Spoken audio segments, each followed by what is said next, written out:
Have you ever immersed yourself in the captivating story of Ruth from the Bible? Her journey is a remarkable tale filled with unexpected twists and turns that will keep you enthralled from beginning to end. Ruth might have thought she knew what her life would be like, but I guess life came with its uncertainties. Life had some unforeseen challenges in store, making her journey more inspiring. Yet despite the trials she faced, Ruth never wavered in her loyalty and faith. Her story is a testament to the power of love, commitment, and unwavering faith, even when faced with adversity. Let's delve into Ruth's story together and uncover the profound lessons hidden within. But before we begin, we kindly ask for your support by hitting the like button on your screen, sharing this link with your friends and family, and subscribing to our channel. Your engagement helps us create more content that you will enjoy. Now let's dive into Ruth's extraordinary story. In the days when the judges ruled, there was a famine in the land. So a man from Bethlehem in Judah, Elimelech, took his wife Naomi and their two sons, Mahlon and Chilion, to relocate for a while in the country of Moab. The famine forced the man Elimelech to make a difficult decision. This was a significant and heart-wrenching move, as leaving their homeland was no small matter. They left Bethlehem, which means house of bread, where they were experiencing famine, which is what drives this family to seek sustenance in Moab, a neighboring region east of the Dead Sea. The people of Moab were historically seen as adversaries/enemies of Israel, which makes the moving of Elimelech's family significant and complex. This significance of leaving his homeland with his family, especially in the context of the ancient Israelites, carries profound implications that tie into their covenant relationship with God. The Israelites have the belief that their land was and still is a gift from God, and staying within its borders is often associated with faithfulness and reliance on God's provision. Elimelech leaving Bethlehem for Moab could be seen as an act of desperation or his lack of faith in God. Given that Moab was not part of the Promised Land God gave the Israelites, and they also had a history of enmity with Israel. The Promised Land was very important to the Israelites' covenant relationship with God.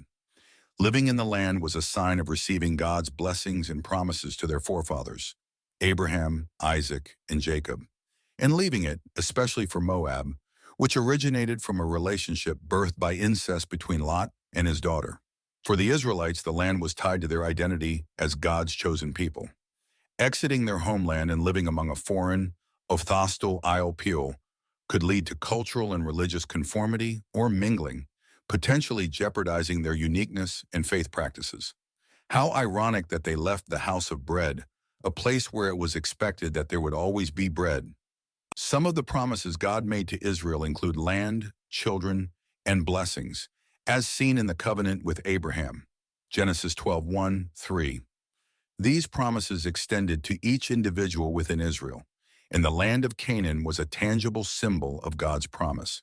It was a place where the Israelites could live in a relationship with God, practicing the laws and customs given through Moses.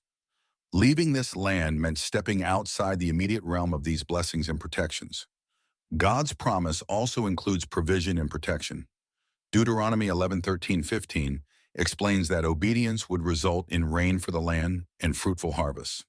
The Israelites believed that famine and hardship were often consequences of their collective disobedience. The Israelites were supposed to be a separate and different nation, set apart to demonstrate God's righteousness to the world. And that is why living in a foreign land like Moab, as Elimelech was surrounded by pagan practices and foreign gods.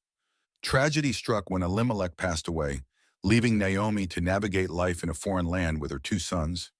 As time passed, Mahlon and Chilion married Moabite women, Orpah and Ruth.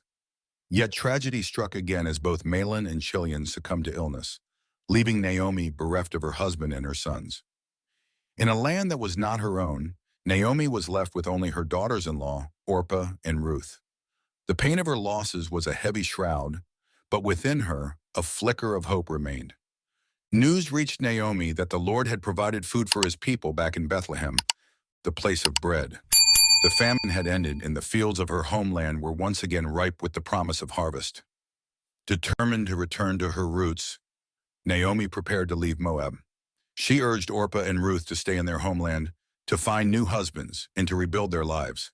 Her action of returning can be described as symbolic, a story of restoration and renewed hope in God's provision and blessings.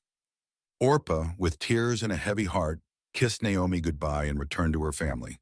But Ruth, the young Moabite woman who had shown unwavering loyalty and love, refused to leave Naomi's side. Clinging to her mother-in-law, Ruth uttered words that would echo through the ages. "Don't urge me to leave you or to turn back from you. Where you go, I will go, and where you stay, I will stay.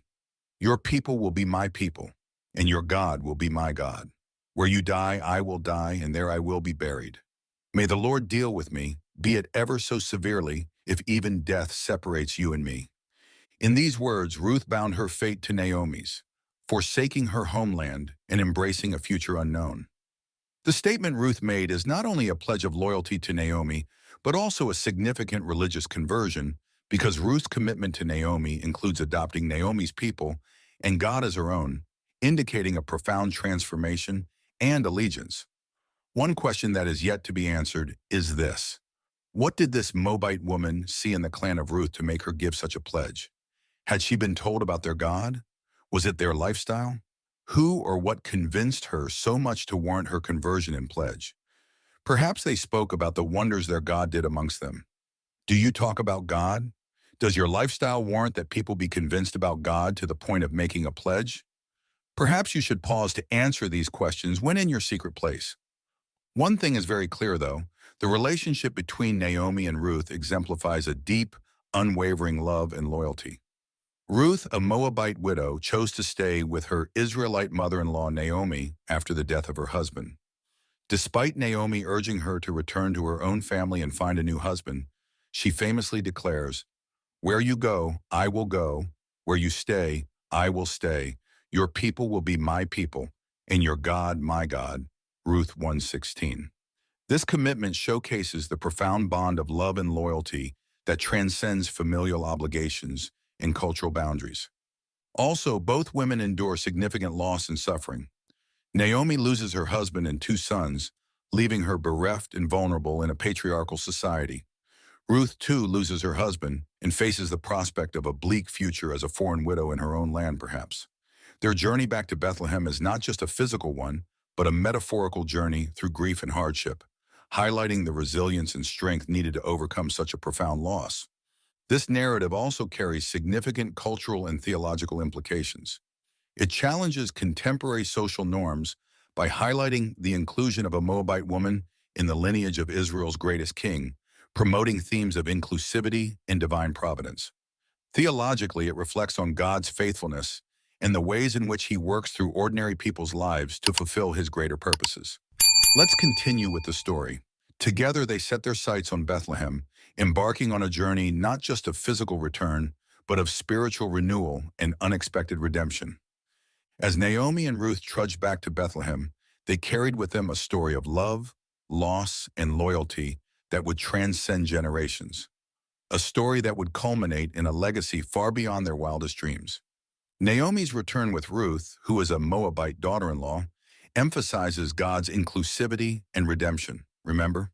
Ruth is a Moabite, a fact that is significant given the historical enmity between the Moabites and the Israelites. Remember, the Moabites descended from Moab, the son of Lot, and his older daughter, Genesis 19:37, and they were often viewed with suspicion and hostility by the Israelites. Ruth's loyalty to Naomi and her God shows her integration into the covenant community despite her Moabite origin. This inclusion is pivotal because it shows, or rather explains, Ruth's acceptance and subsequent role in Israel's history, including being the great-grandmother of King David, later in the story of Ruth, demonstrating the universality of God's grace. It highlights that God's covenant blessings can extend beyond ethnic boundaries to those who demonstrate faith and loyalty.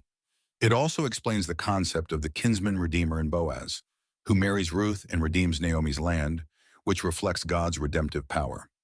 Ruth, a foreigner, becomes a critical part of the lineage leading to Jesus Christ, showcasing the redemptive plan that includes all humanity. Ruth can be described as loyal, and this is her most defining character. Like Naomi and Ruth, may we trust in your provision and remain diligent and faithful, knowing that you have a plan for our restoration and joy. Gracious God, thank you for your redemptive love exemplified in Boaz's actions towards Ruth and Naomi.